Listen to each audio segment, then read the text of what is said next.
Welcome to Fuss. This is Useless Shit with Mike Sargent. The topic that you had for me was... People that got some fucked up phobias. Alright. You wanted to know what phobias, what triggered phobias and what kind of phobias there were. Well, the story I had in plenty was I had a customer come to me at work tonight. Basically, she wanted a product, and I led her to the product. I grabbed the product, I hand her the product, and she just throws her hands up like, "Oh no, I can't touch this." I'm like, well, I'm thinking to myself, I got gloves on, so of course this person can't be a germaphobe, quote unquote. Right. So I'm kind of puzzled. And then she explains to me, oh, I cannot touch the plastic that holds the product inside of it. Okay. And I'm thinking, okay, does this person have a fear of paper? Paper or plastic or... Yeah. It's okay. What triggers phobias, generally, not all the time, but generally what triggers a phobia is a traumatic experience in the person's life. And usually, and again, not all the time, but usually what triggers it is a traumatic experience in the person's either infancy or during their childhood. But there are there are cases of adults who had never had a phobia until at a certain time. There's also a psychological sense not a psychological, but a neurological sense that something ticks in the brain that can trigger a phobia, where you just become irrationally afraid of something. And that's where some of the stranger phobias come at. There's a case of a man that all of a sudden had a fear of sleep, and he would fight sleep. He would stay awake for days and days on end because he was afraid that if he fell asleep he would die, and that he would not wake up. However, what he doesn't understand is that if the brain is not getting its rest, it will deplete its oxygen and fucking die. So it's a weird thing. So he's in a lose-lose situation. Yeah, he's fucked. Just but things like that will happen, and just different kind of phobias will have different irrational fears and have different irrational consequences. Like for me, I have acrophobia. I've got a fear of heights. Okay. And when I was younger, my mom, my brother, and I, we took a trip. We were taking a road trip to Washington, D.C., and on our way back, we stopped in St. Louis. And my mom and my brother wanted to go up over onto the St. Louis Arch. Well, this is a big fucking no-no for me because it's way too fucking high. And they explain to you that the arch sways.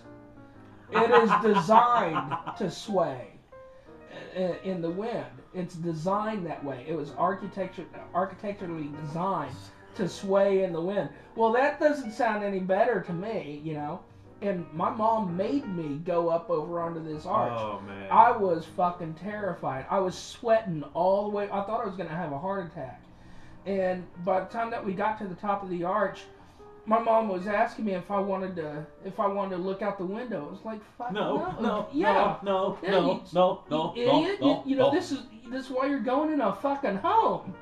And I stood in the very middle of the floor in the center of the arch. That was my one safe place, which is irrational because if this thing fell down, it's not like I'm fucking safe. I'm gonna go down with it. You can just go down and just sing at the same time, "Born Free."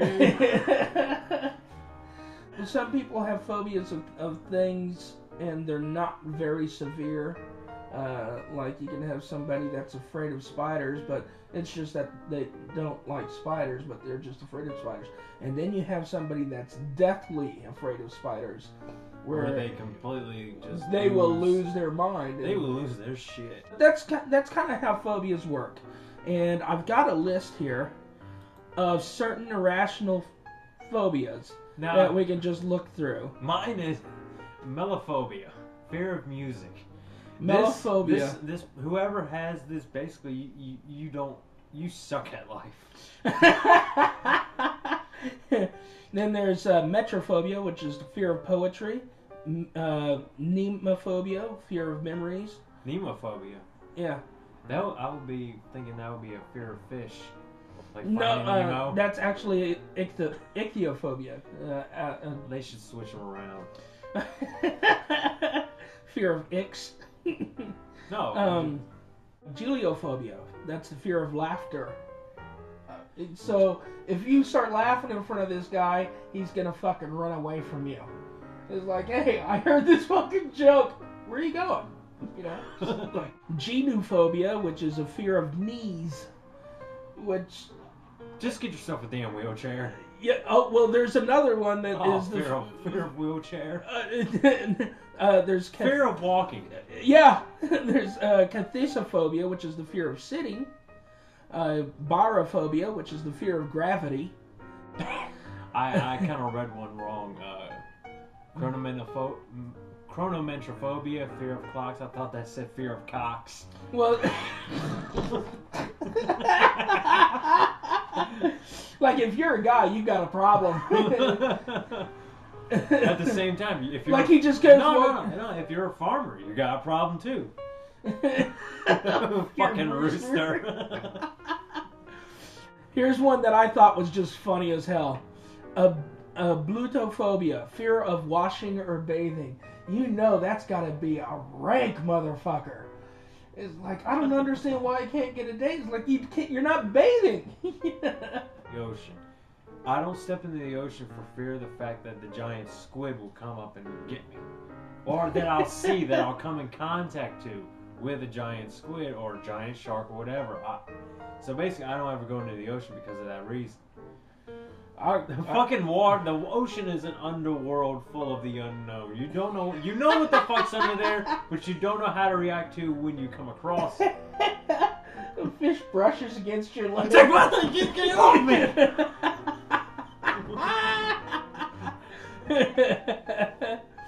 Aerophobia, fear of swallowing air. How do you do that?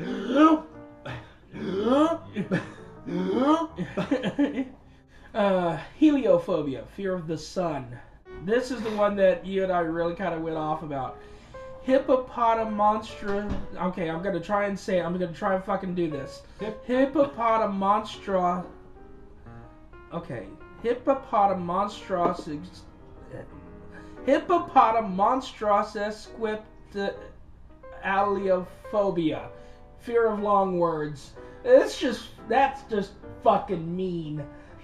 That's actually that should just be a phobia. That'd be like a fear of long words. What do you have? I have a phobia. They better not be in a spelling bee anytime soon. Like, oh, that would be so bad. That's me more. Your word is hippopotamus. No! Even just the word alone, hippopotamus or some shit. Hippopotamus. Hippopotamus. You know, they describe it as an irrational fear of something, but I don't think that it's necessarily always irrational. I think there is definitely a rational explanation to why they are deathly afraid of the things that they are. Well, really, but I can understand the irrational, and I can understand the rational in the irrational. My kiss is consistent. Just keeps going on and on and on, especially urinophobia. Fear of peeing. Wait, let's see if that's actually on there. Oh, let's just see. We gotta find something to close out this. Fear of words. You might as well just be a mute. It doesn't say urinophobia. If you know if urinophobia is fear of urine, please comment. Or if you know the correct term for fear of urine, then please just contact us. We'd like to make fun of you. We'd like to make fun of you. But anyways, for this episode, this is The Fuss. I'm Mike. I'm Adam. And comment, rate, and subscribe. And come fuss with us. Thank you.